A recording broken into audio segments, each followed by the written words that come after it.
परियों की अनोखी दुनिया की कहानी। एक गांव में रेनू नाम की एक लड़की अपने पिता और सौतेली माँ के साथ रहती थी।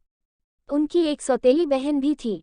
रेनू की माँ अपनी बेटी को बहुत प्यार करती थी, लेकिन वह उसे दिन भर घर के काम में लगा कर रखती थी और उसे ठीक से खाना भी नहीं देते थे। एक दिन रेनू की माँ खाना बनाने के लिए लकड़ी काट रही थी, इसलिए उसे बहुत प्यास लगती है। वह अपनी बेटी को पुकारती है, लेकिन उनकी बेटी गहरी नींद सो रही है।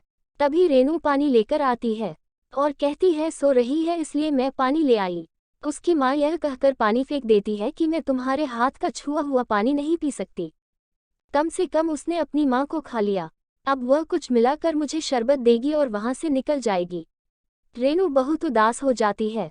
जब उसकी माँ ने अंदर जाकर देखा, घर में पानी बिल्कुल नहीं है, तो वह रेनू को बुलाती है और वह उससे कहती है, क्या मैं जल भर कर ले आऊं? रेनू कहती है, नहीं माँ, मैं बस लेने जा रही थी, और बाल्टी लेकर कुएं पर पानी लेने जाता है। लेकिन पानी भरते समय रस्सी टूट जाती है और बाल्टी कुएं में गिर जाती है। तभी रेनू परेशान होकर घर वापस आ जाती है।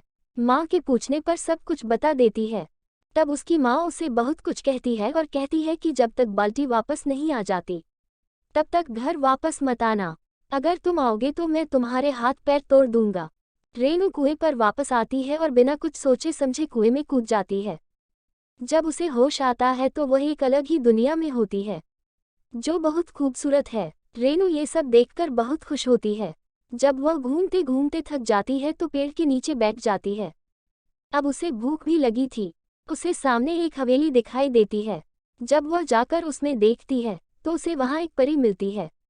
परी उससे पूछती है, आप यहाँ क्या लेने आए हैं, क्योंकि यहाँ हर कोई कुछ न कुछ लेने आता है।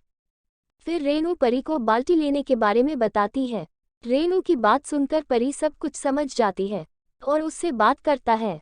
बेबी मेरे साथ आओ और उसे एक कमरे में ले जाओ। उस कमरे में कई तरह के व्यंजन रखे हुए हैं। परी रेनू से कहती है, पहले तुम कुछ खा लो, आप भूखे होंगे। रेनू पेट भर कर खाना खाती है। तब देवदूत उसे उस स्थान पर ले जाता है जहाँ बाल्टियाँ रखी जाती हैं। उनमें से वह रेनू से अपनी बाल्टी खोजने के लिए कहती है। रेनू देखती है, वहाँ पर सोने चांदी की बाल्टियाँ रखी हैं। तभी उसकी नज़र अपनी टूटी हुई लोहे की बाल्टी पर पड़ती है। वह अपनी बाल्टी उठाती है। यह देखकर परी रेनू से कहती है, बेटी तुम बहुत सच्ची दिल हो। यह सब देखकर भी तुम में कोई लोभ नहीं आया और आपने केवल अपनी टूटी हुई बाल्टी उठाई।